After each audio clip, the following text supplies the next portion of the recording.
Commander Jake Mitchell was halfway through his third cup of coffee when the emergency alarm started blaring across the bridge of the Earth patrol ship Ranger. He was stationed way out in the Outer Rim territories, where nothing exciting ever happened. Most days they just checked on mining operations and made sure pirates weren't bothering the trade routes. "What's going on, Brooks?" Jake asked, setting down his mug as Lieutenant Amy Brooks frantically worked at her communications console. Her face was pale and her fingers were flying across the controls. "Sir, I'm picking up some kind of distress signal. It's not coming." "From any human ship, though. This is something completely different." Amy's voice was tight with confusion. "The transmission is using frequencies we don't normally monitor. It's almost like they're broadcasting on every possible channel, hoping someone, anyone, will hear them." Jake walked over to look at Amy's screen. The signal pattern was unlike anything he'd ever seen. It wasn't the clean, organized communications they were used to from Earth ships. This looked desperate, chaotic even. The message itself was being translated by their computer systems. But Jake could hear the panic in the alien voice, even through the electronic interpretation. The beings calling themselves the Valen Republic were under attack. Their entire civilization was being torn apart by something called the Corvan Empire. "They're saying their weapons don't work," Amy continued, her eyes wide as she read the translated text. "These Corvan ships just keep coming, and nothing the Valen do stops them. They've lost dozens of star systems already." Jake frowned as he listened to more of the transmission. The Valen had technology that sounded incredible. They talked about energy shields that could deflect asteroid impacts and weapons that could slice through starship holes with beams of pure light. By all accounts, they should be winning this war easily. But they weren't. The Corvan Empire was crushing them, and Jake was starting to understand why. The Valen fought like scientists, not soldiers. They relied entirely on their advanced technology. And when that technology failed them, they had no backup plan. "Get me Admiral Harrison immediately," Jake ordered. Priority channel. Within minutes, Admiral Tom Harrison's weathered face appeared on the main screen. The old man had fought in 3 different colonial wars and survived more space battles than anyone else in the Earth's Defense Force. "What do you have for me, Mitchell?" Harrison asked, his voice carrying that calm authority that came from decades of military service. Jake quickly explained the situation, playing portions of the alien distress call. Harrison listened without interruption, his expression growing more serious with each detail. "They're using something called an ancient emergency protocol," Jake explained, basically broadcasting a plea for help to any advanced civilization that might be listening. "Don't even know if anyone will respond." Harrison studied the tactical display that showed Corvan fleet movements. The enemy ships moved in perfect formations, destroying everything in their path with mechanical efficiency. It was clear they'd done this many times before to other civilizations. "These Valens sound like decent people," Harrison said finally. "Peaceful traders getting slaughtered by bullies with bigger guns." He paused, thinking, "Send them a response. The Earth's Defense Force is coming to help." "Sir, should I mention anything about our capabilities? Our weapons systems or fleet strength?" Jake asked. Harrison shook his head. "No need to get into details right now. Just let them know help is on the way." As Jake composed the response message, he wondered what the Valen would think when they learned about humanity. These aliens had probably never heard of Earth or humans. They were expecting salvation from another refined, technologically advanced civilization, like themselves. What they were about to get was a species that had spent thousands of years perfecting the art of warfare. Humans didn't just fight with advanced technology. They fought with everything they had, using whatever worked. No matter how primitive it might seem to others, the Valen were about to learn what happened when you called for help from a planet where everything tried to kill you from the day you were born. The human fleet dropped out of hyperspace like a pack of hunting wolves appearing at the edge of Valen space. Captain Lisa Martinez stood on the bridge of the flagship Fury, watching the alien ships through the view screen. The Valen vessels were beautiful, she had to admit. They looked like works of art floating through space, all smooth curves and gleaming metal that seemed to glow with its own light. "Ma'am, we're getting a communication request from the lead Valen ship," reported Communications Officer Tyler Webb. "They want to arrange a diplomatic meeting. Lisa nodded. Tell them we'll meet aboard their flagship. But we bring our own security team. An hour later, Lisa found herself sitting across from the strangest beings she'd ever encountered. The Valen looked almost human, but everything about them seemed too perfect, too refined. Their leader, Ambassador Kethvel, had skin that looked like polished silver and eyes that changed color when he spoke. We are grateful for your response to our distress call, Kethvel began, his voice musical and precise. Though we must admit, we are curious about your civilization. We have never encountered humans before. Colonel Mike Davis, Lisa's military advisor, leaned back in his chair. Well, we're pretty new to this whole galactic community thing. Been stuck on our home planet for most of our history, fighting each other. The Valen diplomats exchanged worried glances. One of them, a female with patterns that shifted across her pale skin, spoke up nervously. Fighting each other? For what? Purpose, resources, territory, religion, politics, you name it, Mike answered casually. Humans are good at finding reasons to fight. Kethvel looked uncomfortable. Perhaps we should discuss your military capabilities. What sort of weapons do your ships carry? Lisa smiled. Standard kinetic cannons, missile systems, railguns. Pretty basic stuff, really. Kinetic, you mean ballistic weapons. Kethvel's elegant features twisted in what could only be described as disgust. You still use projectiles that physically strike their targets? Sure do, Mike said with a shrug. If it works, it works. We've got some energy weapons too, but nothing beats a good old-fashioned explosive missile when you really need to ruin someone's day. Ow. The Valen delegation was clearly horrified. One of them, a tall being with intricate markings on his face, spoke in a shaky voice. And your acceptable loss ratios in combat? Depends on the mission, Lisa replied matter-of-factly. For something really important, we might accept 30% casualties, maybe higher if the stakes are worth it. The silence that followed was deafening. Several Valen diplomats actually recoiled in their seats, and one looked like he might be sick. 30%? Whispered Kethvel.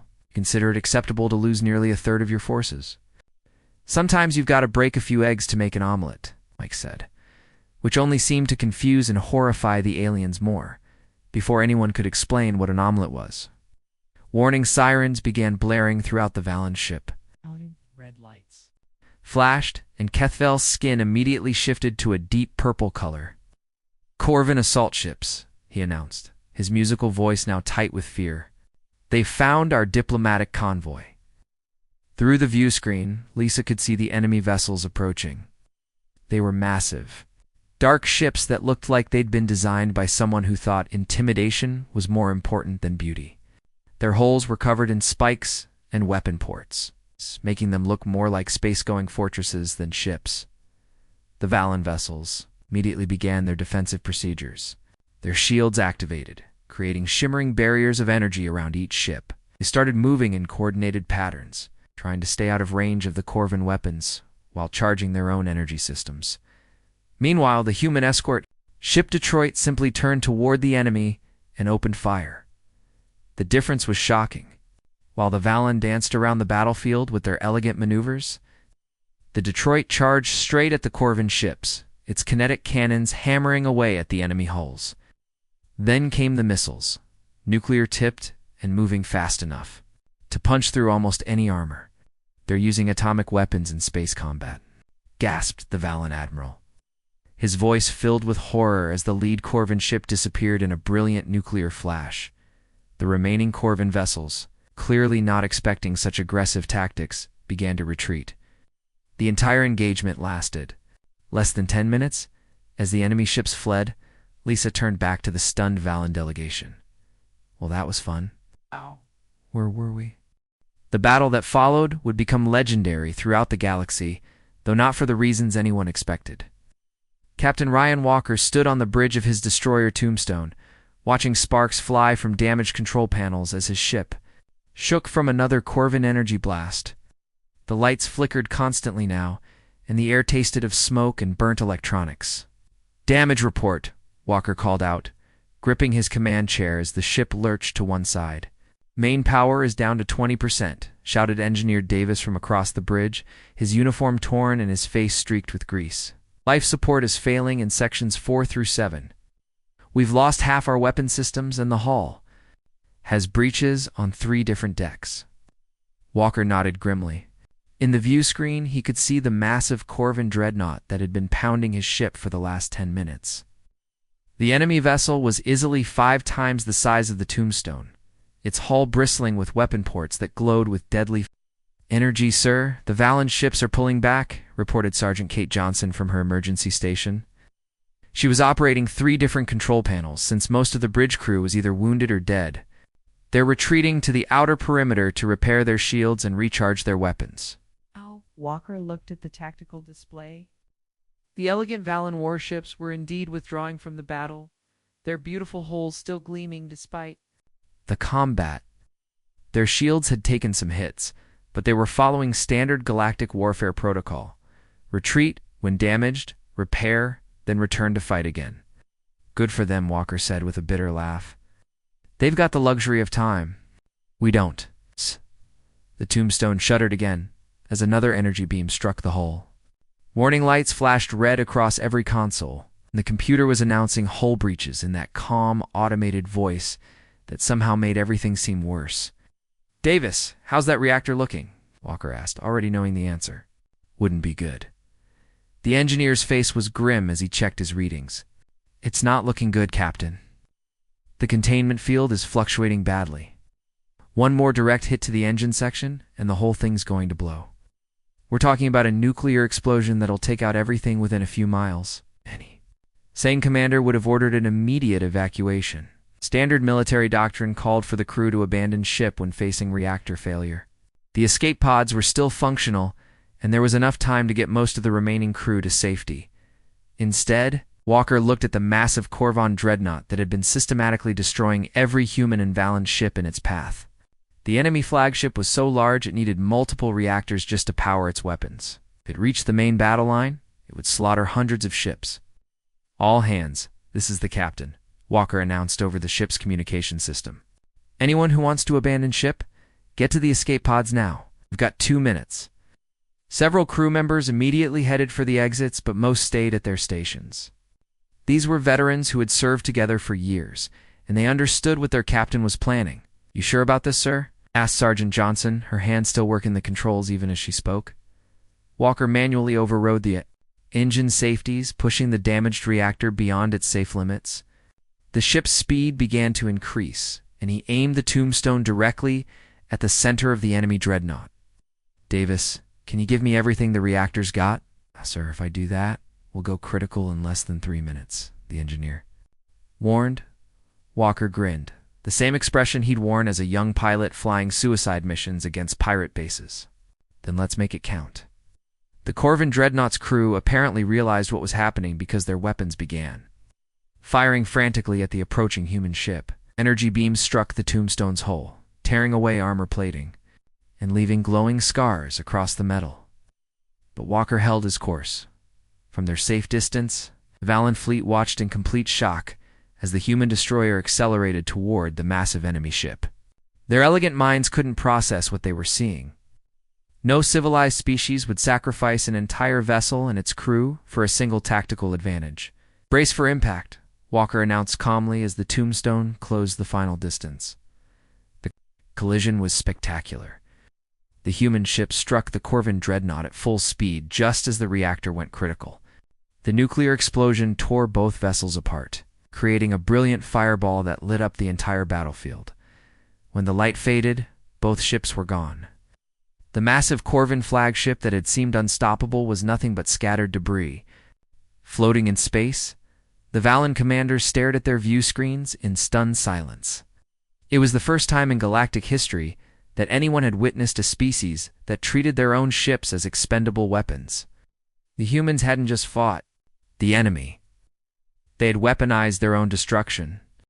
Major Beth Thompson had been working for 18 hours straight, her eyes burning as she stared at the computer screen filled with intercepted alien communications.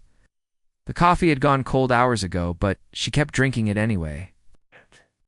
Was reading made her stomach twist into knots. Admiral, You need to see this immediately, she called out, her voice tight with urgency. Admiral Harrison looked up from the tactical reports he'd been reviewing. The old man could read people like books, and he could tell from Beth's expression that this wasn't good news.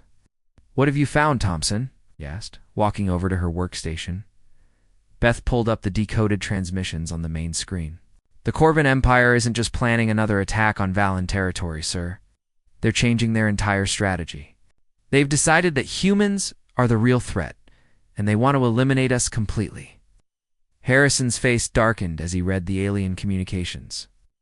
The Corvin High Command was calling humans a disease that needed to be cut out before it could spread. They'd seen how human tactics were starting to influence other species, and they didn't like it one bit. "They're sending their entire main battle fleet directly to Earth," Beth continued. "Every major warship they have. They think if they destroy our homeworld, the rest of human space will collapse." Harrison was quiet for a long moment, processing the implications. Then he picked up his secure communicator and dialed a number. He knew by heart, "General Roberts, it's Harrison. We've got a problem heading our way. The Corvin Empire is sending everything they've got straight at Earth. I need you to activate every defense protocol we have." General Chris Roberts had been expecting this call ever since the first reports came in from Valen space. Earth's military leadership knew that eventually someone would try to take out humanity's homeworld. They'd been preparing for this exact scenario for decades. 3 weeks later, the massive Corvin armada dropped out of hyperspace at the edge of the Sol system. Fleet Commander Vexstar stood on the bridge of his flagship, confident that this would be a simple operation. Every other species they'd conquered had the same basic setup: a few orbital defense stations around their homeworld, maybe some civilian evacuation ships fleeing the system, and desperate last-minute attempts to negotiate. "Begin the advance," Vexstar ordered. "Target all military installations first, then proceed with planetary bombardment." But as his fleet moved deeper into the system, something seemed wrong. Where were the fleeing civilian ships, or the desperate pleas for mercy? Instead, his sensors were picking up thousands of contacts throughout the solar system, and they were all moving toward his fleet. "Commander, I'm reading multiple energy signatures from the asteroid belt," reported his tactical officer, confusion clear in his voice. "They appear to be ... mining equipment." On the bridge of a converted ore hauler called the Lucky Strike, Captain Alex Foster was grinning like a madman as he watched the alien fleet on his sensors. He'd been mining asteroids for 15 years, and his ship might look like a piece of junk, but it carried enough explosives to level a small city. "This is Captain Foster to all civilian vessels," he announced over the general comm channel. "Looks like we've got some uninvited guests who think they can just waltz into our backyard." All around the solar system, similar conversations were happening. Cargo haulers that had been fitted with military-grade weapons were powering up their systems. Passenger transports that normally carried colonists to other worlds had been loaded with missiles and kinetic projectiles. Even the luxury yachts owned by Earth's wealthy elite had been volunteered for combat duty. The Corvin commander couldn't believe what his sensors were telling him. This wasn't a typical civilization center at all. Every single ship in the system, no matter how small or apparently civilian, was armed for war. "Sir, we're detecting weapon signatures from over 10,000 vessels," his tactical officer reported, his voice shaking slightly. "Everything from modified freighters to what appears to be armed pleasure craft." Captain Foster opened a channel directly to the Corvin fleet, his voice carrying the casual confidence that came from growing up on a world where everything tried to kill you. "Welcome to Sol, you ugly bastards. Hope you brought enough ships, because everyone and their grandmother is coming to this party." The battle for Earth was about to begin, and the Corvin Empire was about to learn. What happened when you attacked a species that had spent its entire history preparing for war? This wasn't just going to be a military engagement. This was going to be an entire civilization fighting back with everything it had. Every mining ship, cargo hauler, passenger transport, and private yacht in the solar system was converging on the alien fleet. The Corvin had expected to fight Earth's military. Instead, they were about to fight every single human who could hold a weapon. The battle for Earth became the most important fight in galactic history, though nobody knew it at the time. Commander Dana Phillips was leading a group of mining ships against some of the largest warships the Corvin Empire had ever built. She was having the time of her life. "All right, boys, remember what we practiced?" Dana called out over the com to her squadron of converted or haulers. "These fancy alien ships might have shields and energy weapons, but they've never dealt with industrial mining equipment before." Her ship, the Rock Crusher, had been hauling asteroids just a month ago. Now it was loaded with the same explosive charges used to break apart space rocks, and its mining laser had been modified to cut through starship holes instead of asteroid. Or, the Corvin heavy cruiser in front of them was massive, easily 100 times the size of Dana's little mining ship. Its commander probably thought the approaching human vessels were some kind of joke. That changed quickly when Dana's industrial cutting beam sliced through the alien ship's hull like it was made of paper. "Target their engine section," Dana ordered. Watching as her squadron spread out around the enemy vessel, "Use the demolition charges we brought from the mining operation." The mining ships swarmed around the Corvin cruiser like angry wasps, their industrial tools tearing into the alien vessel's armor. Within minutes, the massive warship was breaking apart, its crew abandoning ship as explosions ripped through the hull. Meanwhile, similar scenes were playing out all across the solar system. Human vessels that had never been designed for combat were destroying some of the most advanced warships in the galaxy. The key was that humans didn't fight fair. They used whatever worked, no matter how unconventional it might seem. News of the Earth battle spread through the galaxy faster than anyone expected. Other species that had been hiding from the Corvin Empire suddenly realized that the invaders weren't as unstoppable as they'd seemed. On the Valen homeworld, military commanders were studying recordings of human combat tactics with fascination and horror. Ambassador Kethvel, who had first met the humans during that diplomatic meeting, was now working with human military advisors to redesign Valen battle doctrine. "Your species fights with backup systems when the primary systems fail," observed Colonel Wayne Turner, one of the human instructors. "That's good, but you need to plan for total system failure from the beginning." The elegant Valen officers looked uncomfortable as Turner explained how humans designed their ships to keep fighting, even after suffering catastrophic damage. It went against everything they'd been taught about civilized warfare, but they couldn't argue with the results. Similar conversations were happening throughout the galaxy. The peaceful Altani, who had never fought a war in their species' history, were learning that sometimes total warfare was the only way to preserve peace. Even the proud Zentar, who had considered themselves the galaxy's greatest warriors, were impressed by human military thinking. The Corvin Empire, meanwhile, was falling apart. Their entire strategy had been based on intimidating other species into surrender. They'd never faced an enemy that considered extinctional warfare an acceptable response to aggression. Their commanders didn't know how to fight an opponent that treated every battle like it might be their last within 6 months. The once mighty Corvin fleets were scattered and broken. Their empire, which had controlled dozens of star systems, collapsed as member worlds rebelled and joined. The growing alliance of species that had learned human military doctrine, Captain Mark Stevens, stood on the bridge of the flagship Defiance, watching as representatives from 43 different species gathered to sign what would become known as the Terran Defense Pact. It was the largest military alliance in galactic history, and humans were at the center of it. "Sir, what happens now?" asked Lieutenant Jennifer Clark, looking out at the assembled alien diplomats. "We've basically reorganized half the galaxy." Stevens smiled as he watched the ceremony taking place in the ship's main conference room. Former enemies were sitting next to each other, learning to cooperate under human leadership. Sergeant Robert Hayes was in the corner, explaining human squad tactics to a group of alien officers who hung on his every word. "Now we make sure this never happens again," Stevens replied. "We teach the galaxy that there are consequences for trying to wipe out entire civilizations. The age of peaceful expansion, where advanced species could conquer less developed ones without facing real resistance, was officially over. In its place came something new, an era where human military thinking dominated galactic defense strategy.